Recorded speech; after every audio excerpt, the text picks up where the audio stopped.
Dans les années 1200, il y avait un empire du Mali. Il avait été fondé par Soundiata Keïta. L'empire du Mali avait un État fédéral très organisé, avec un parlement. Vous imaginez, dans les années 1200, un parlement. En Europe, on va juste attendre 6 ou 7 siècles pour arriver à cette chose-là. Et l'État était très organisé, avec une armée, avec un système d'enseignement, avec un trésor public. Il organisait l'extraction et la vente de l'or. Il développait l'agriculture, coton, arachide. Il y avait des centres universitaires extrêmement célèbres à Tombouctou, à Géné ou à Ségou.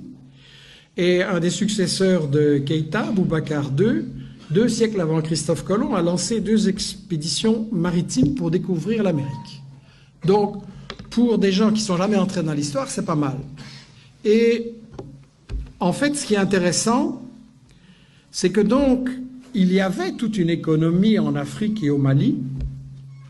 Il y avait une économie avec un commerce, des caravanes qui remontaient de la Gambie, donc de l'ouest de l'Afrique jusqu'à la Méditerranée.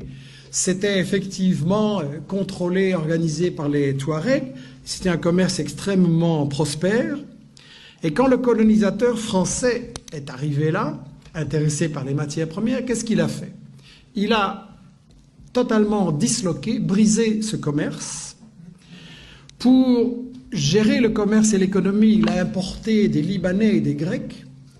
Et ensuite, la grande démocratie française, qu'est-ce qu'elle a fait? Elle a assassiné des milliers de professeurs de langue arabe. Pourquoi? Parce que ce commerce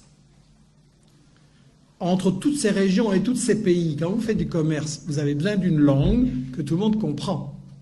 Aujourd'hui, c'est l'anglais. Vous voulez faire du commerce, c'est l'anglais. Et à ce moment-là, c'était l'arabe. Et donc, si on voulait détruire ce commerce et que tout soit pour l'exportation vers la France, on a massacré des milliers de professeurs d'arabe à l'époque.